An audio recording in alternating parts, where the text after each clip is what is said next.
Hey, groovy cats and chicks, it's me, Rock Savage, the world's most dangerous filmmaker. And today we're going to do a little something different. I bet you've been wondering. You say, hey, Rock, Savage, you've been making films since 1980s. There was no internet back in 1980. How did you get the word out on the street that you were making movies and get people to watch them? Well, I'm glad you asked. First of all, since most of our movies are anthologies, we were able to show them at film festivals. I was very selective. I was never going to pay to have my film shown. It's just the opposite. They should be paying the filmmakers. That's another story for another time. But anyway, I published what was called a fanzine. I don't think they have any of these anymore because people now have websites to promote their films. I have a website which you should visit at www.savagefilmgroup.com and buy some movies there and support your local filmmaker. And by local, I mean American. Okay? So anyway, and not Hollywood, your local independent filmmaker. So anyway, so what we did was we put out a fanzine. We published it and make it look as professional as we could on a low budget. And what happened is, of course, we would put these out comic book stores, record stores that sold really unusual esoteric records, and of course, esoteric bookstores as well, and video stores, of course. And this made people want to see the films. We also traded with other fanzine publishers, and we would send them in for review, and they would send us their fanzine. It would be a trade, and we would all cross-pollinate, and that would work out beautifully. And that's how that happened. So anyway, let me show you what's going on here. This is originally, it was called The Savage Screams. And I didn't like that title. It was put out, one of our Savage Film Group members put this out. And he was a talented guy, but very unreliable. And, right here we have Sleazette Savage, a character he created that was supposed to be like my twin sister, and she and I were supposed to be having relations. And that only lasted one issue because I really was uncomfortable with that, if you know what I mean. And fortunately, I'm an only child, so that ain't happening. So we have, she introduces the issue. Can't show too many of those pictures. So we did get raunchier than you can get on YouTube, unfortunately, so I can't show you all the pictures. But we had interviews with the cast members of Mummy of Gorgor. I'm glad I did this because these two girls, I don't know what happened to them. They were our femme fatales. Well, not really femme fatales. They were our scream queens in the movie. Alicia Roman played two characters, and Jenny was there. Both talented young ladies, very, very talented. Don't know what happened to them. My good buddy Frank Vassallo, who was excellent at playing villains, played the Pharaoh. Rob Lippert did our soundtrack for the movie. Very talented guy also. And he's moved away to Arizona. Didn't like Virginia. Regular Virginia. Probably would have liked West Virginia, but he needed warm weather. Couldn't stand the cold. And lots of good stuff here. And we used to have a thing called Dr. Satan's Movie Reviews, and Dr. Satan was a hard-hitting critic, and he loved stuff, but he hated really stupid crap, and he would tell you about it. He was ahead of his time. Anyway, right here, I have the cast and credits for Mummy of Gorgor and the order form. It was $16.95, which was very affordable for a VHS tape back then. Some of them were like going for $70, which I thought was ridiculous, and the cheapest were going for $20. And this was the original artwork. We later had better artwork than that. That was the guy who put together the magazine. I mean, the fanzine did this artwork. Never too crazy about it. But then my buddy Frank Vassallo came up with better artwork, which is now in one of our T-shirts.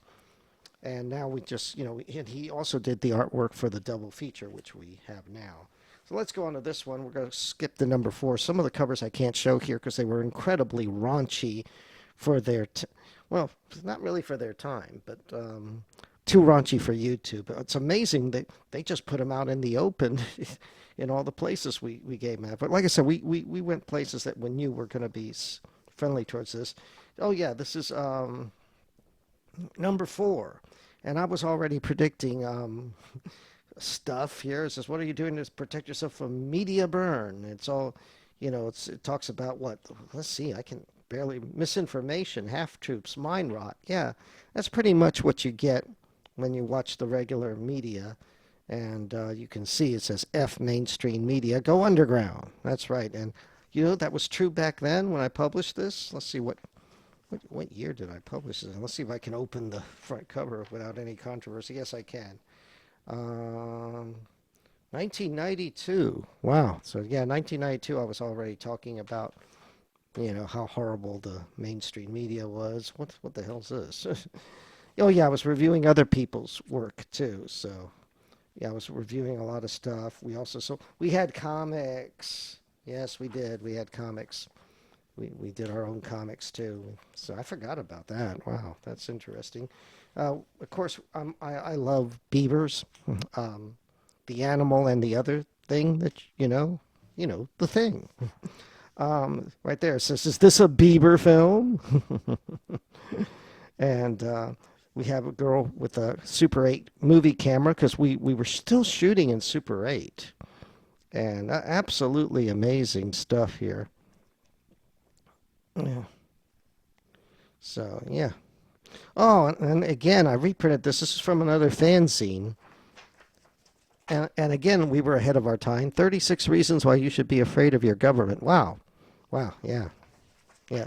Still relevant today. Ooh, that was somebody sent me that published another fanzine, and I went ahead and reprinted it with their permission. And this one says, "Eat my beaver," and well, we were just being raunchy guys, and yes, yeah, well, what's going on here? Wow, look at that.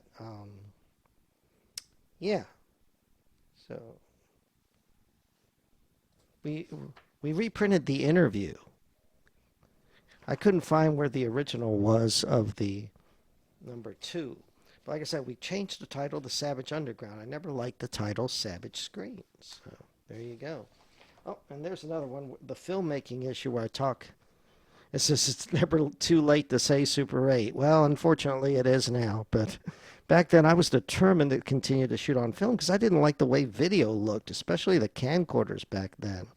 Oh, and there's my editing setup. There I am. There it is. That's when I used to edit my films. I actually cut the film physically, which was incredibly intense and contributed to many of my migraines. And when I made the movie Mondo Pagan, which was a documentary on pagans, witches, druids, Asatruths, and all those guys, um, I also did an article about the origin of Mondo movies. Let's make sure I can actually. I forgot how raunchy these were, for their time. And still raunchy. Yeah, okay. I forgot I'll have to read this article here. I got a lot of good stuff here, So, yeah, so the origin of Mondo movies. Okay, well, yeah, okay. Mondo movies go back to, a lot of people think the first Mondo movie was Mondo Cane. I know some people pronounce it canny. No, it's cane. It's Italian. It means it's a dog's world. And I just knocked the mic down, but the hell with it. This is underground. We don't care. Um, no, mondo means world in Italian, and cane means dog. I've heard it pronounced canny, but I think it's cane. As a matter of fact, in the previews for Mondo Cane, they say that. They say Mondo Cane. That sounds more right. Anyway, this was a convention issue I came up with, and it's got a short story by L.W. Woods, Blood Red Horror of the Mummy Cult, which is, by the way, even though these fanzines are no longer available because, this is all I got of them, you can get this story, and plus another story, in our audiobooks. We have audiobooks slash old-time radio because it's a full cast with music and sound effects. And the story was written by L.W. Woods. If you've seen any of our movies, she plays Dr. Lancaster, the lady coroner. She also plays Madame Magnum. So she's been in a lot of our movies. She's in Operation Witch Force as the Gypsy Witch. So she's a very talented actress, and she's very good at writing short stories. She managed to mimic my style of writing for writing a Harry Gross story. So she did well with that. Well, that's it. Okay, that's it for our fanzines. It's a bygone era. We don't have fanzines anymore. The internet killed them. It's really a darn shame because I really did enjoy. And you know who used to who carry fanzines? They carried the high-end fanzines, the ones that were better bind than this, and that were had color covers. Was Tower Records, and I'm going to probably do another one, not about fanzine, well, about fanzines and magazines that actually interviewed me and members of the Savage Film Group.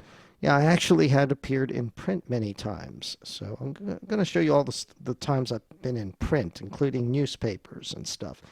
So the problem, you may say, well, Rock, how come you're not as famous as you should be? Well, you're right, I should be famous, but it's okay. If you're too famous now, you could get hurt by weird people. But the fact is, the internet now has so much stuff on it that it's really hard for people to focus their attention. Back when I was making underground films, shooting on film was expensive. I mean, you had to pay like, what, 14, 16 bucks for a roll of Super 8 film, which would roughly last you 4 minutes. So you had to make every reel count. Now you got video, and I'm still shooting on digital videotape, but some people have endless amount of room on the tapeless cameras and stuff like that. And really, it's never been easier to be a filmmaker, and I don't think there's anything wrong with that. But on the other hand, it's harder to get your work seen because there's just too much out there.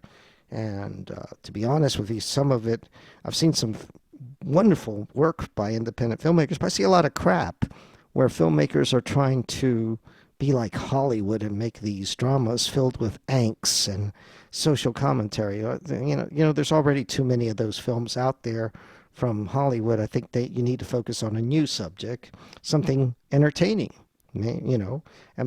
and I will talk later about Don Dohler and other independent filmmakers and how they manage to cut corners and still make a damn good film. So anyway, that's it for today. Again, I'm going to put the link below, www.savagefilmgroup.com. If I forget to put the link below, that should be easy to remember.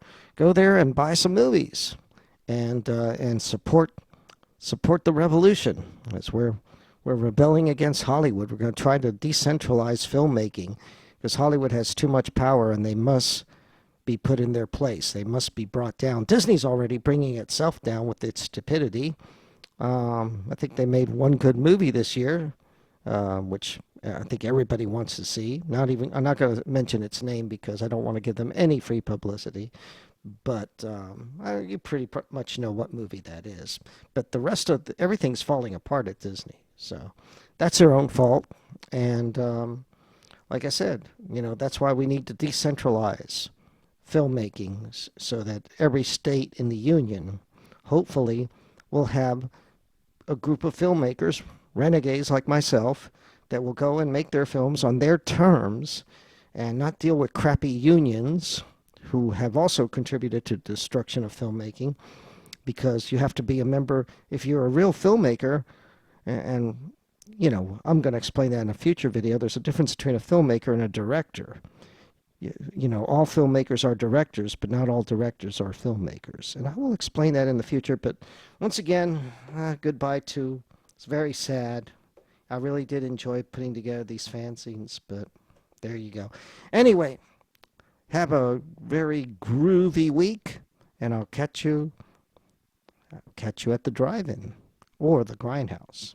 Stay groovy.